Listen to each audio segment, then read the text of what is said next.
지금부터 2024년 한국스마트워터그리드학회 통합학술대회를 시작하겠습니다. 시작에 앞서 인사드리겠습니다. 저는 오늘 행사를 진행을 맡게 된 김윤진입니다. 반갑습니다.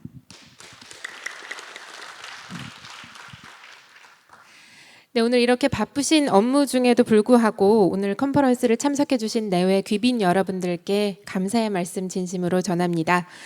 네, 오늘 행사는 세션 행사 이후에도 유튜브를 통해서도 시청이 가능하니까요. 참고해서 후에 또 함께 해주시길 부탁드립니다. 네, 지금부터 2024년 한국스마트워터그리드학회 통합학술대회 개회식을 진행을 할 예정인데요. 먼저 국민의례 진행하겠습니다. 내외빈 여러분들께서는 일어나셔서 단상에 있는 태극기를 향해 주시길 부탁드립니다.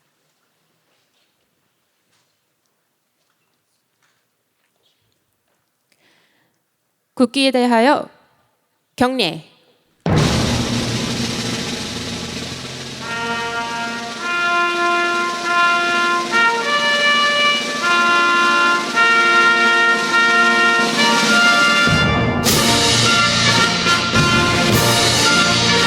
나는 자랑스러운 태극기 앞에 자유롭고 정의로운 대한민국의 무궁한 영광을 위하여 충성을 다할 것을 굳게 다짐합니다.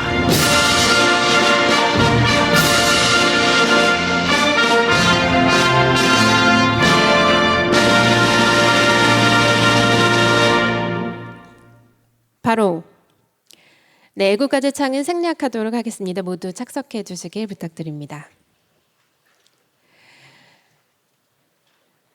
네, 오늘 행사장에 정말 많은 분들이 와주셨는데요. 행사에 참석해 주신 몇 분을 먼저 좀 소개해 드리도록 하겠습니다. 오늘 기조 강연을 해주실 분 먼저 소개를 드리도록 하겠습니다. 프랑스 코테다줄 대학에서 와주신 필립 고스필 교수님 먼저 소개해 드리도록 하겠습니다. 반갑습니다. 환영합니다. 네, 그리고 한국스마트워터그리드학회 우달식 학회장님 참석해 주셨습니다. 고맙습니다. 네, 인천환경공단 최계훈 이사장님도 함께 해주고 계십니다. 고맙습니다. 네, 오늘 조금 후에 좌담회도 있을 예정인데요. 좌담회 참석해 주실 분들입니다. 진광현 한국상하수도협회 상근 부회장님이십니다. 고맙습니다. 한국수자원 조사기술원 이영기 원장님도 함께 해주고 계십니다. 네, 자리에 아직 안 오셨나요? 네, 조금 후에 다시 소개해드리도록 하겠습니다. 창원시설공단 김종혜 이사장님 함께 해주고 계십니다. 고맙습니다. 네, K워터기술 박태현 대표 이사님도 함께 오셨습니다. 고맙습니다. 환경인포럼 신재곤 회장님 함께 해주고 계십니다. 고맙습니다. 미래탄소중립포럼 이승우 참긴 대표님도 함께 해주고 계십니다. 네, 지금 아직 자리에 착석하지 못하신 모양인데요.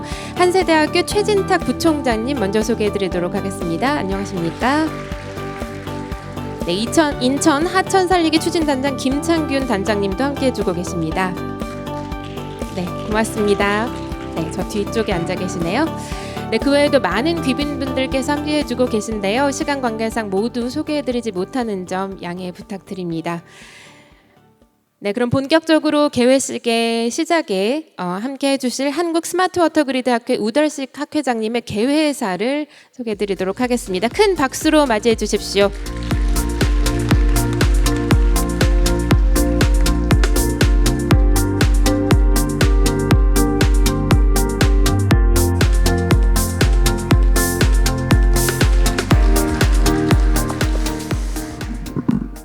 반갑습니다.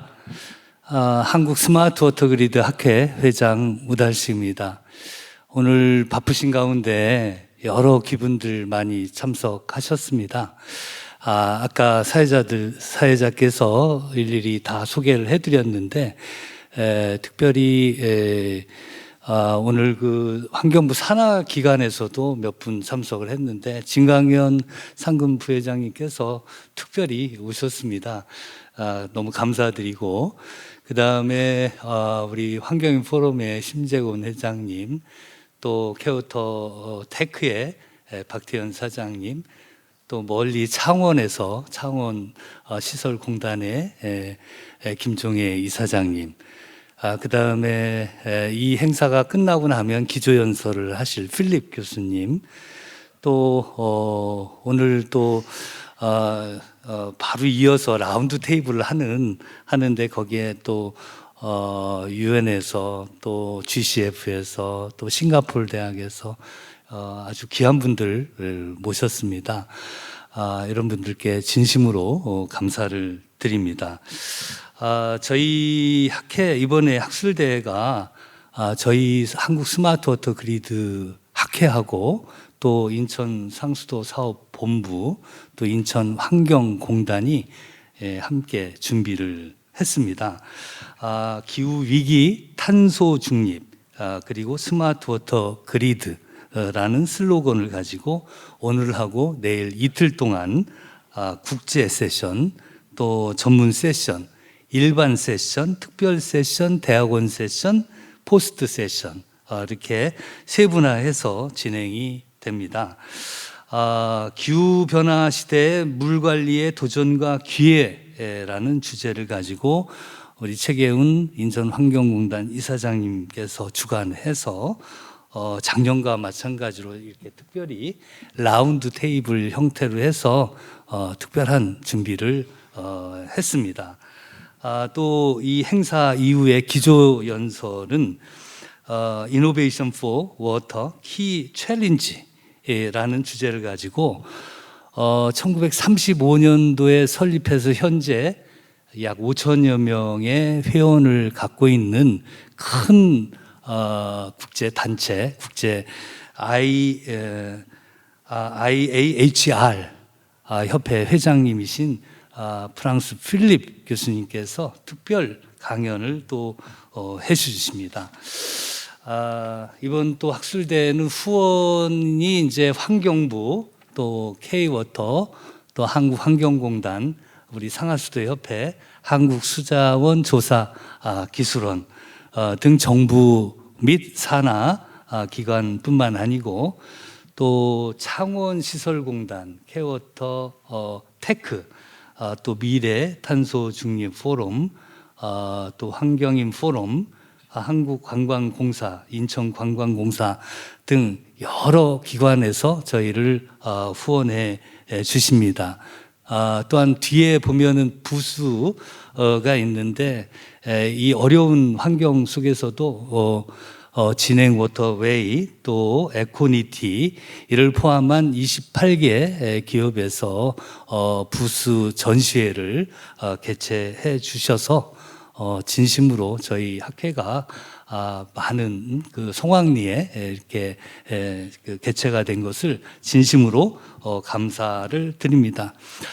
이번 학회에서는 특별히 고위급 자담회라고 해서 환경부 산하기관장 두 분을 모셨습니다. 그 상하수도 협회 또 수자원 조사 기술원, 그 다음에 대한민국을 대표한 물기업인 또 K워터 테크, 또 그 김종애 저 창원 이사장님, 또 환경인 포럼, 미래 탄소 중립 상인 대표 이런 분들을 모셔서 탄소 중립을 구현하기 위해서 우리나라의 물 산업을 어떻게 육성하고 그 역할은 어떻게 할 것인가라는 주제를 가지고 저희들 좌담회를 합니다.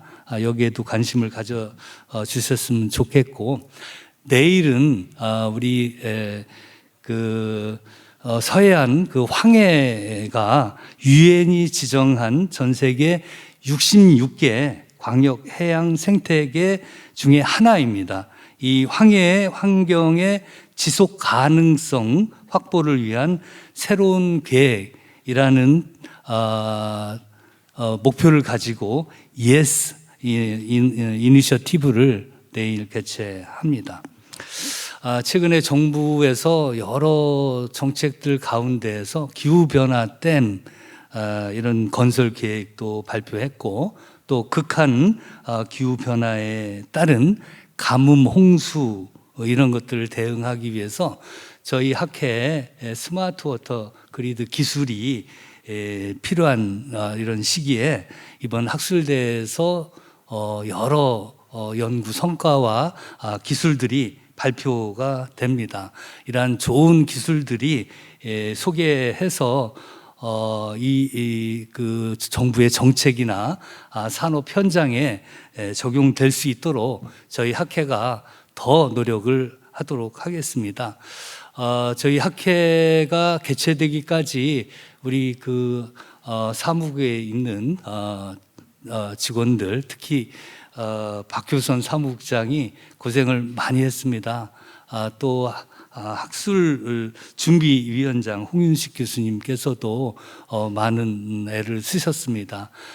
이러한 노고에 깊이 감사를 드리고 이번 학회가 끝날 때까지 여러분들의 성원과 응원과 격려 부탁드리고 진심으로 감사드린다는 말씀으로 인사를 대신하겠습니다. 고맙습니다. 네, 학회장님 개회사 감사합니다. 네, 성공적인 학회와 컨퍼런스를 기약하면서 다시 한번 큰 박수 부탁드립니다.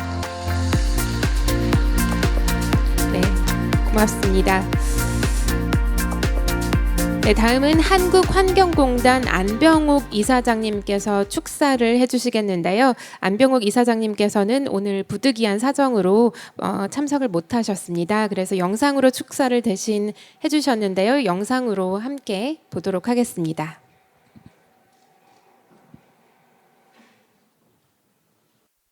안녕하십니까. 한국환경공단 이사장 안병옥입니다. 2024년 한국스마트워터그리드학회 통합학술대회 개최를 진심으로 축하드립니다. 미래 물관리 기술을 공유하고 물산업에 새로운 기회를 제공하는 뜻깊은 행사를 마련해 주신 한국스마트워터그리드학회 우달식 회장님과 학회 임직원 그리고 회원 여러분들께 감사의 인사를 드립니다. 한국스마트워터그리드학회는 2014년 설립되었습니다. 지난 10년간 상하수도공학과 ICT 기술의 융합, 혁신, 그리고 물의 효율적 관리와 이용, 또 재활용 연구에 중추적인 역할을 해왔습니다. 그런 점에서 이번 학술대회는 매우 기대가 큽니다. 기후위기, 탄소중립, 그리고 스마트워터 그리드라는 슬로건 아래 기후변화와 물복지, 물인프라, 물환경, 스마트워터 그리드 등 다양한 주제가 논의되는 것으로 알고 있습니다. 사실 이번 학술대회에서 다루는 주제들은 저희 공단의 핵심 사업과도 맞닿아 있습니다. 잘 아시다시피 저희 공단은 탄소중립 사회로의 전환을 위해 유역단위 물관리와 안전한 물환경 조성에 역량을 집중하고 있습니다. 지난해 한강유역 하수도지원센터 설치를 시작으로 4대강 모든 유역에 유역 하수도지원센터를 구축할 계획입니다. 이를 통해 유역 내 오염물질의 발생과 유출 경로를 파악할 수 있는 빅데이터를 구축함으로써 디지털 기반의 스마트 물관리 지평을 열어나갈 것입니다. 또한 공단은 수질 자동 측정망과 수질 오염 사고 통합 방지센터 구축을 통해서 안전한 물환경 조성에도 이바지하고 있습니다. 4대강 수계를 중심으로 설치된 수질 자동 측정망을 통해 하천의 수질 변화를 실시간으로 감시하고 데이터화해서 물환경 관리 및 정책 수립에 초석을 쌓고 있습니다. 또한 2026년에 완공 예정인 수질오염 사고 통합방지센터를 중심으로 최근 빈번하게 발생하는 수질오염 사고에 선제적으로 대응하고 방제 전문가 육성 및 방제 기술 개발에도 앞장설 계획입니다. 오늘 학술대회에서 논의되는 내용들은 우리 공단 업무에 잘 반영해서 대한민국 물환경 정책의 수준을 한 단계 더 높일 수 있도록 노력하겠다는 약속을 드립니다. 다시 한번 오늘 대회를 준비해 주신 한국스마트워터그리드학회와 참석해 주신 모든 분들의 노고에 깊이 감사드립니다. 통합학술대회의 성공적인 개최를 기원합니다. 감사합니다. 네, 고맙습니다. 네, 다음은 기후변화 시대 물관리의 도전과 기회라는 주제로 라운드 테이블을 진행해서 여러분들과 함께 이야기를 좀 나눠보려고 하는데요. 모든 라운드 테이블 참석자분들께서 먼저 무대 위로 좀 올라와 주시길 부탁드립니다. All the international panelists, please be on the stage.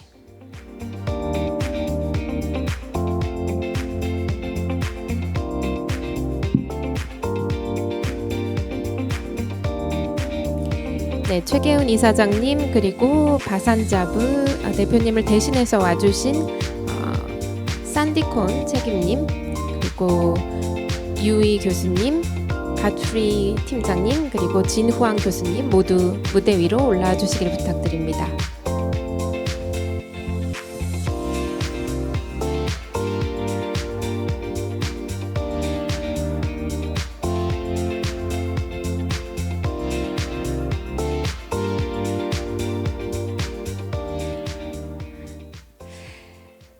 네, 먼저 오늘 라운드 테이블을 진행하면서 여기 위에 올라와 계신 패널리스트 분들 소개를 먼저 간단히 드리고 시작을 하도록 하겠습니다.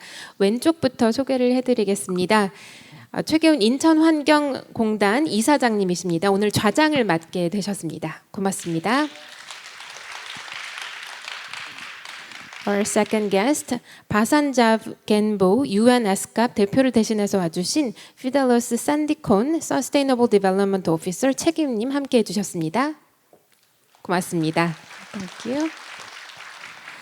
네, 그리고 쉬 유이 리영 싱가포르 국립대에서 와주셨습니다. 유이 교수님, 네 인사 한번 해주시죠. 네, 고맙습니다. 네, 고맙습니다. 가프리 올루카 녹색 기후기금 팀장님도 함께하고 계십니다. 고맙습니다. 아닌가요? 네, 제가 무대를 제대로 볼 수가 없어요. 자리에 안 계시군요. 죄송합니다. 네, 조금 후에 모시도록 하고요. 네, 마지막으로 계신 분 소개해드리도록 하겠습니다. 난카이 대학에서 오셨습니다. 진후앙 교수님 함께해주고 계십니다. 고맙습니다. 네. 네, 그럼 다시 한번 오늘의 주제를 상기를 좀 해드리도록 하겠습니다. 기후변화 시기의 물 관리의 도전과 기회, 굉장히 큰 주제이기도 한데요. 오늘 좌장님 그리고 패널리스트 분들께서 잘 말씀 나눠주시리라고 생각합니다. 최계훈 이사장님 부탁드립니다. Yeah, thank you so much. Okay, dear Excellency, ladies and gentlemen, good afternoon. My name is Keun Choi. I'm a president of the Environmental Corporation of Incheon, which is responsible for the wastewater management and operation in Incheon Metropolitan City. Okay, this is my honor for chairing the round table in the SWGIC, which is international conference as well as national conference in Korea. As you know, temperature in this summer in Korea is very high. So even though nowadays in the autumn, so usually less than 30 degrees in Celsius, but even though today the temperature is over around 34 degrees in Celsius. So yeah. So, but this like a trend will be continue in the future also. So even though many people in the world trying to reduce greenhouse gas, but I'm very expecting this kind of trend will be continue until 2050 and or in the longer period.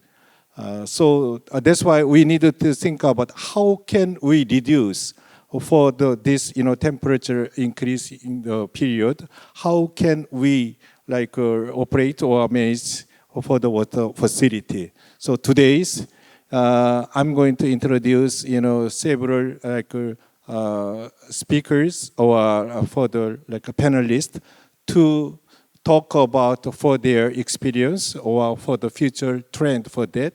So even though our topic is going to be opportunity or challenges in the water management in the era of the climate change period.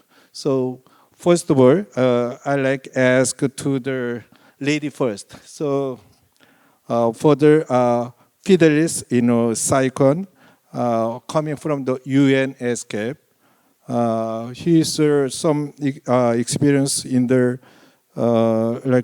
ASEAN Integration Monitoring Director. Also, she has a very good experience in the ADB, and right now moved to from the ADB to the UN ESCOP. She is working in this area. So I'm going to ask to her to give some speech related to the some opportunity or challenges, especially for the Asian countries or developing countries. So thank you so much. So can you continue for that?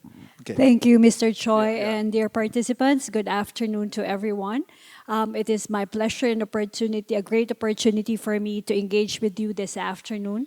Our office, the United Nations Economic and Social Commission for Asia and the Pacific, our main office is in Bangkok, but we have our sub-regional office here which covers East and Northeast Asia, and our office is just a block away in G Tower. So we've been in this in Songdo since 2011.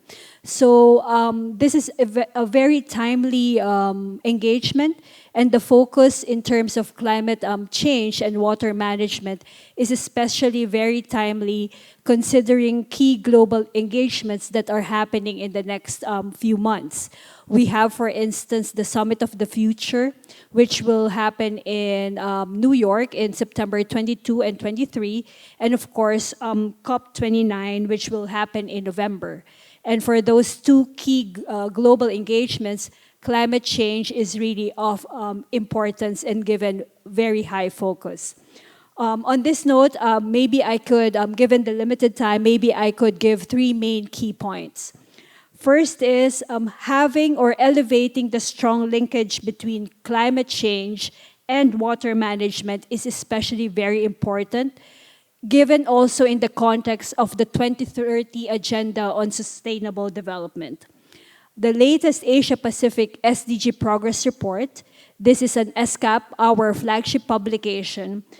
Our latest publication, which we released in March, drew urgent attention once again that the Asia-Pacific region is set to only achieve 1/3 of the necessary progress to achieve the 2030 Agenda. In fact, as of 2023, of the 17 SDGs or goals and various indicators and targets, we are only achieving as a region, Asia-Pacific region, on average, 17% of needed progress by 2030. And climate change has become an existential crisis in the sub-region, in the region, and globally.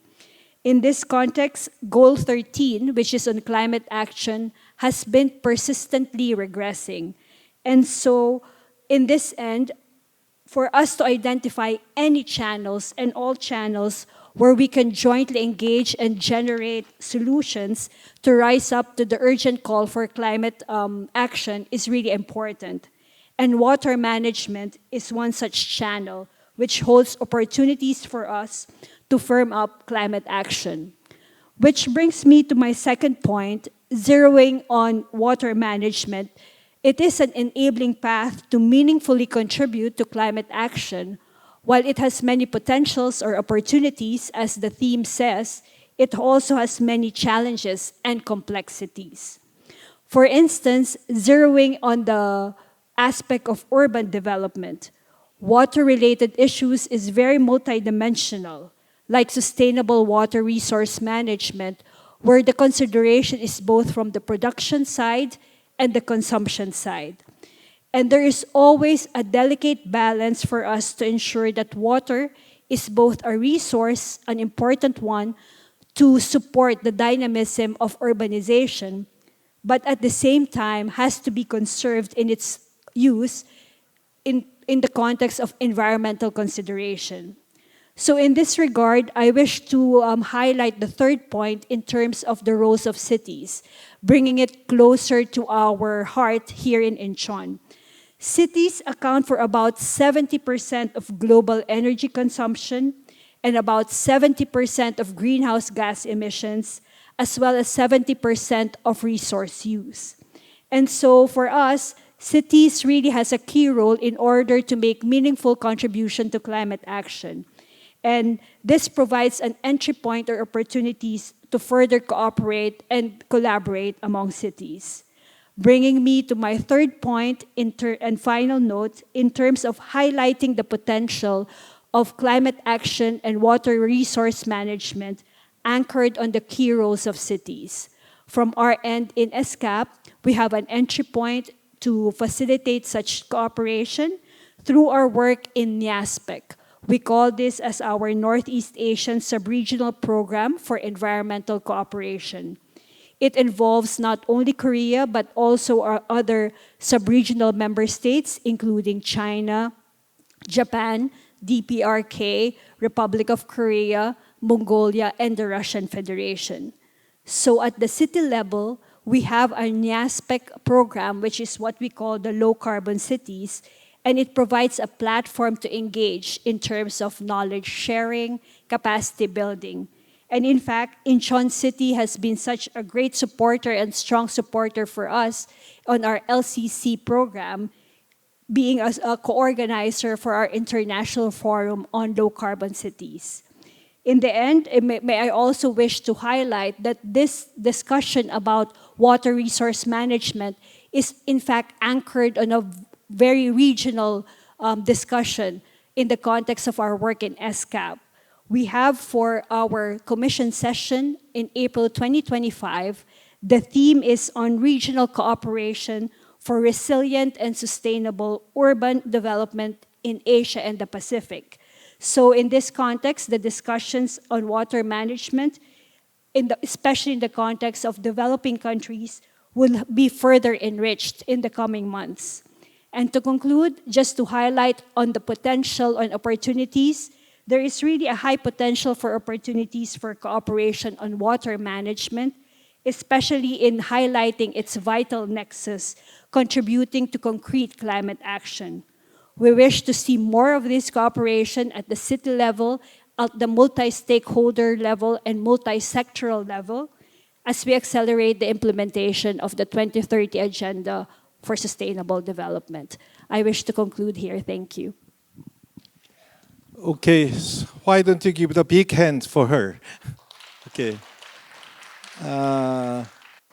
Thank you so much, Fertility Sadikon. She identified some importance of the water management, especially with the link with the climate change, such as COP29 or something like that. Also, it is necessary to have some climate action is very important. Also, she identified the 2030 agenda, such as to achieve some SDG goals, especially it looks like SDG 6, I guess.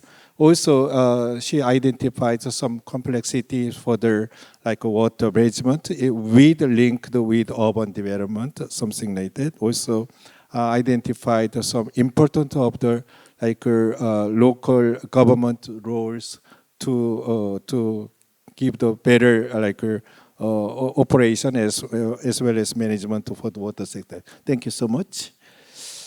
And next one, I'd like to introduce Professor Yui Leung. So it's better. Why don't you give it? He's professor of the Singapore National University. He's very, famous professor, especially in the seawater sectors with the temperature rising or seawater rising, especially in the sea. So I think it's better to share your experience, especially for the link with seawater. Depends on the climate change effect or some other experience in the Asian countries, maybe in the Singapore case, etc. Okay. Yeah.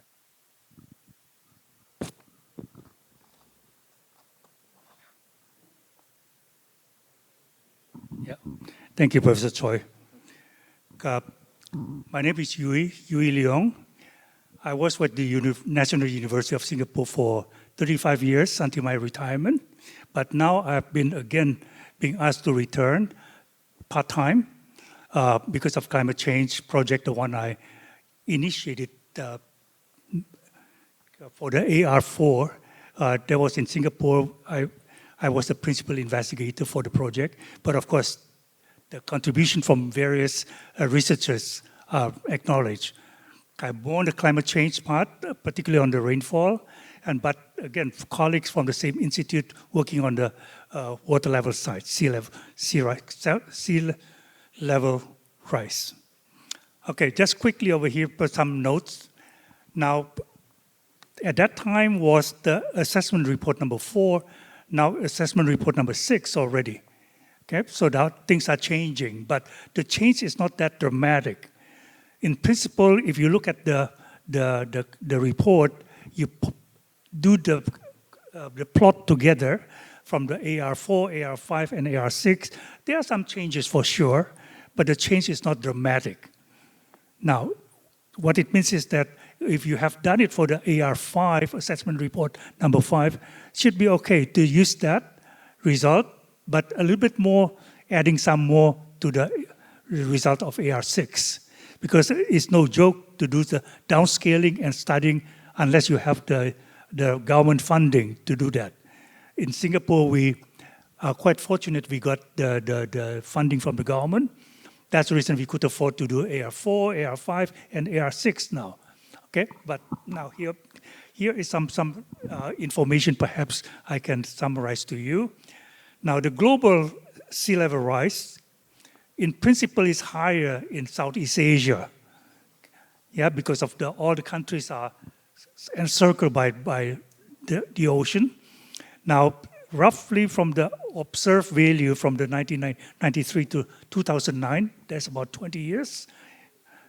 So it's about 3.9 millimeter per year. It sounds small, but if you multiply by 100, it's already quite big number.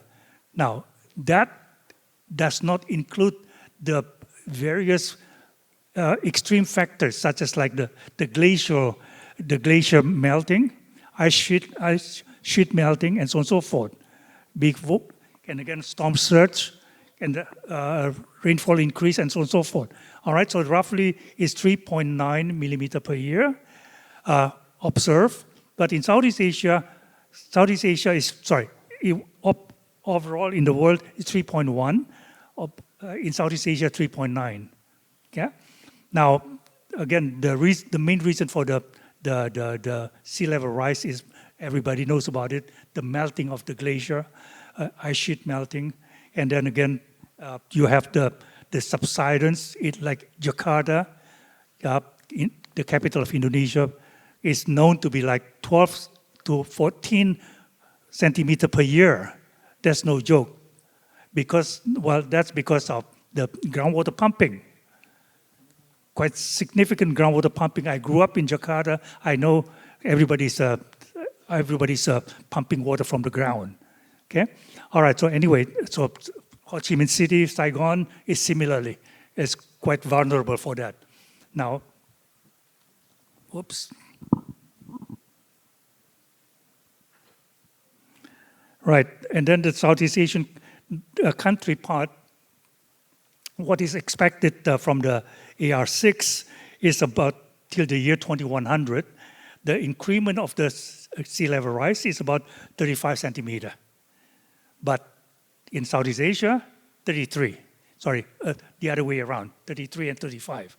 All right, anyway, now this is based on the Singapore study, the recent study presented in January 2024, just recently, that Singapore is expecting 1.15 meter sea level rise. Yeah, that's again not counting the storm surge, high tide, low tide, high tide in particular, of course. Okay, so be careful on that part. So it could be something like 3 to 4 meter anticipated in the year 2100. So that's quite shocking, because as far as Singapore is concerned, the platform level is only 5 meters above the mean sea level currently. Okay, so this has to be quite significantly. Sorry, I need to. I did not print out. No problem. Okay. Okay. Sorry, I just made it. I'll be back. That's usual. So it is necessary. You need to identify first, and then rest, and then continue for that. Do not rush for that. Yeah. For that. So that took up already 1 minute of my time. Okay.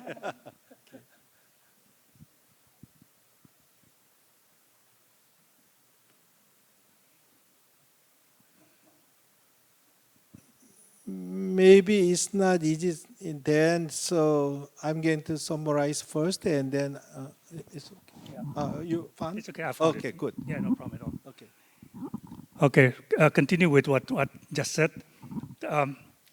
So the Singapore site is anticipating 5 meter with the high tide plus the storm surge. Now, most important thing is the mean sea level. The rise of that is permanent though. Permanent. Okay, you like it or not, day in, day out, is going to be expected that level.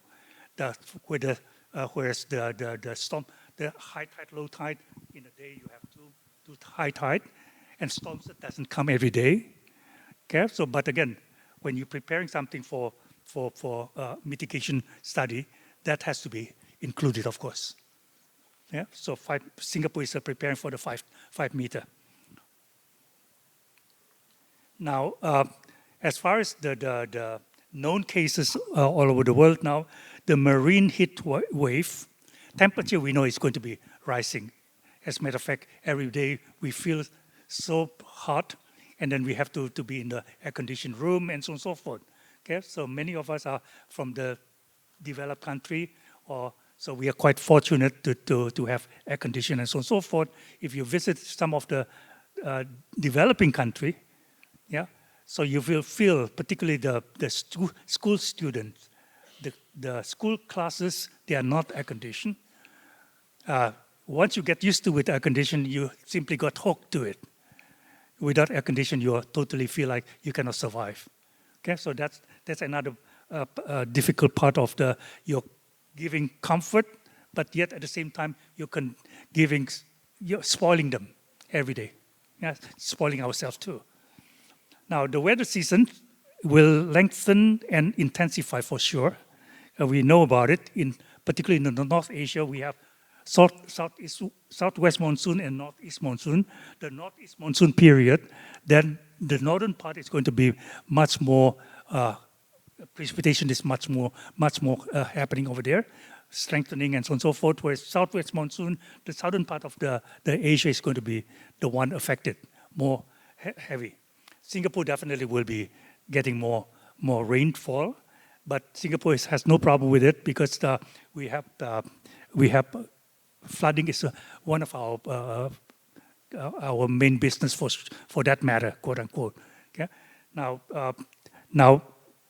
We were concerned with the drought, for that matter, in Singapore, because we have a 100-year agreement with Malaysian side. Yep, until 2061, the Malaysian side has to be pumping water from the river to Singapore. But since we already have 2 extra sources of water, one is desalination plants. We have 5 desalination plants, most likely now. On the other hand, again, one more is nothing but, we call it, for branding sake, is new water, but actually recycled water. Okay, it's recycled water together with this desalination plant that should supply sufficient water all the way to 2061. Yeah, but again, as things are developing, the government keep an eye on it, about whether we have to increase the number of desalination plant as well as the recycled water plant. Okay, so on top of that, now what I would say is that the security uncertainty with the climate change study is nothing but whether you include all the features. Okay, but remember the melting of the ice sheet is still uncertain about it, how soon it come. That will be a disaster. Okay? So again, many countries, what they do is nothing but do it in stages, because raising the the platform level is no joke. It costs quite a bit, particularly when you have a big country. Like, think about Singapore. Singapore is only 700 square kilometers. The northern part of Singapore is half a meter higher than the lower part. The reason being is because we have a bridge, but that bridge is more like a dam. So the flow in that particular canal cannot flow through. So whatever coming in, rise up, like in the bathtub. Okay, so that's the reason 0.5 meter. That's it. Okay, so just be careful. The seawater level increasing is for sure is coming. Okay, thank you. Yeah. Okay, thank you so much. Big hand for him. Okay. Professor Hui Leung, he has lots of experience in terms of many research as a principal researchers in the seawater as well as in the ecological area. Also, he mentioned several things for the climate change models, such as AR4, AR5, AR6, something like that. That's involving further reduction of the greenhouse gas. So how much we will be reduced? So depends on the climate change model. So he mentioned some effect for that. Also, especially he identified the seawater rising, especially in the Southeast Asian countries.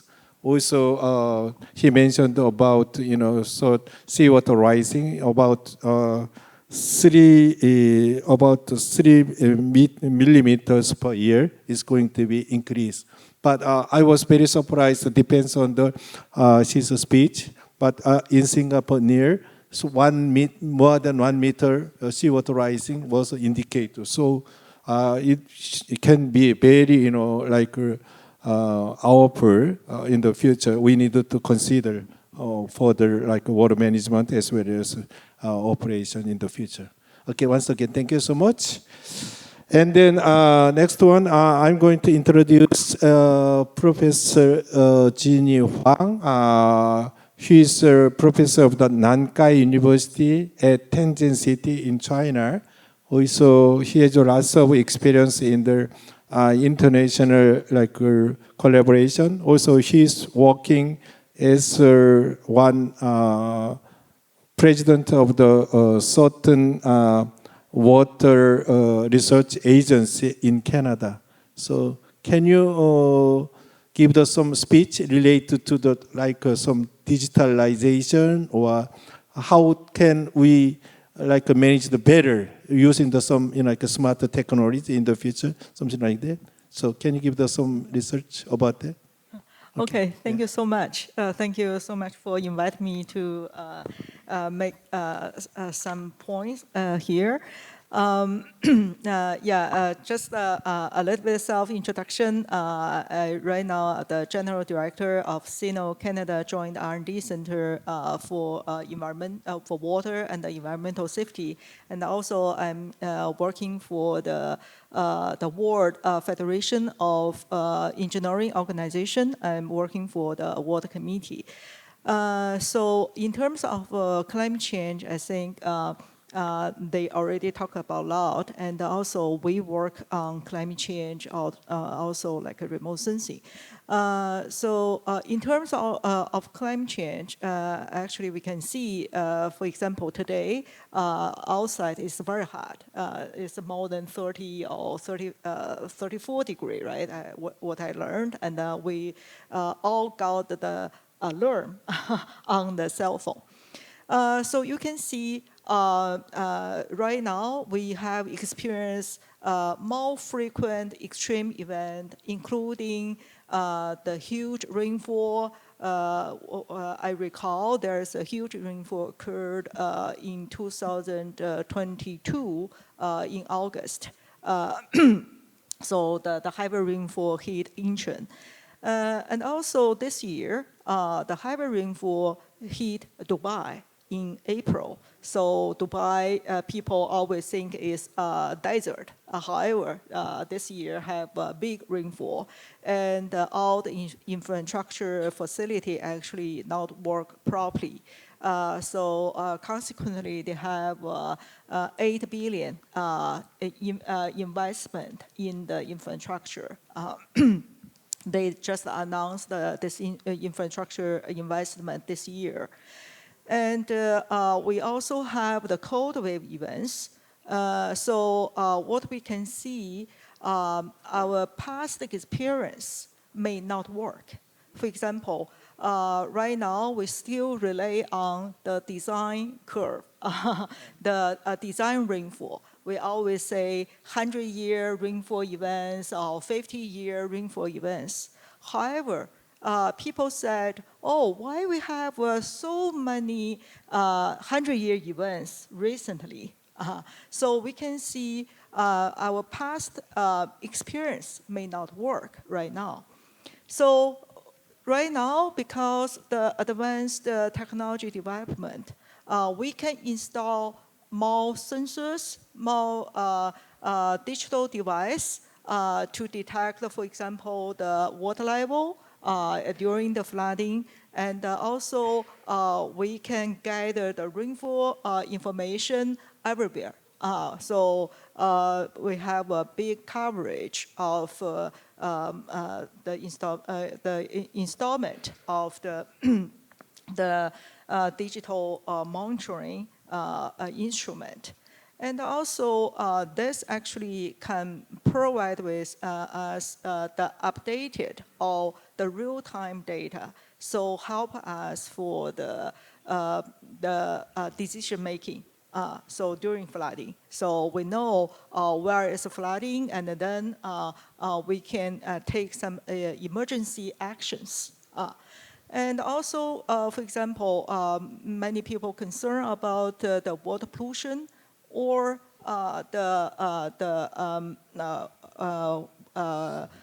pipe break. For example, right now is very hot. Then people may consume more water than before. So we have the sensor installed on the pipe network during the hot season, because the water consumes so much. Then we know which region may consume more water. Then we can prepare for the hot event. So this all the advantage bring by the advanced technology, and also the communication system. Right now, almost everybody we have the cell phone. So this morning I made a presentation how we use social media data to facilitate the flooding area detection. So there's also one example how we live in the digitalized society, and help us to prevent the natural hazards. However, I also want to bring another point. So I believe most people probably also aware on July 19 this year. So just a couple months ago, there's a big accident. It's called the blue screen, caused by Microsoft update for Windows 10 and 11. So it's crisis for the airport, for many many server, even for the bank and the stock exchange market. So I think we also need to consider the IT security. And we now heavily rely on the digital world. So today I heard a lot talk about digital twin. Digital twin actually is not only Korea, but also in China. This is a buzzword. So it's like a buzzword everywhere. So we now heavily rely on the digital platform bring to us. However, we should consider, for example, during the flood season, it's happened in China, in Zhengzhou, in 2022. That's we call the 720 events. So on that day, a big flood, it's a big event occurred in Zhengzhou, and almost all the city, the communication actually is down. The communication system is down. So people cannot access internet. So they cannot access internet for about a couple of days. So we also, I think we need to prepare the contingency, the contingency plan. And also need to prepare for the IT security. So that's my point. So right now, the digital technology helped us to combine the natural hazards and also help the water management. But also we need to consider if any traditional way, we still need to keep for us if there's any event happened for the digital system. Okay. Okay, please give a big hand for her. Okay, sorry about to interrupt for your speech. Anyhow, she, shared her experience, especially in the area of the water and environmental research. As also she identified some event in Korea as well as in Dubai, because extremely rainfall intensity was very increased depends on the climate change effect. Also, she identified some challenge in the design guide, because as long as we are using the 50 years return period or 100 years return period or something, but it is necessary to, how can we increase, especially in the groundwater pipeline system or something like that. Also, she identified some advantages for the advanced technologies such as IT technologies. So we need to think about in the future. Because of the time limitation, I asked to the presidents of the Society Korean Smart Water Grid, but time limitation is here. So I'm going to finish this, round table discussion. Thank you so much for the listening for our discussion. And once again, I'm going to thank you for all your valuable discussion. Thank you so much. Thank you very much. 고맙습니다.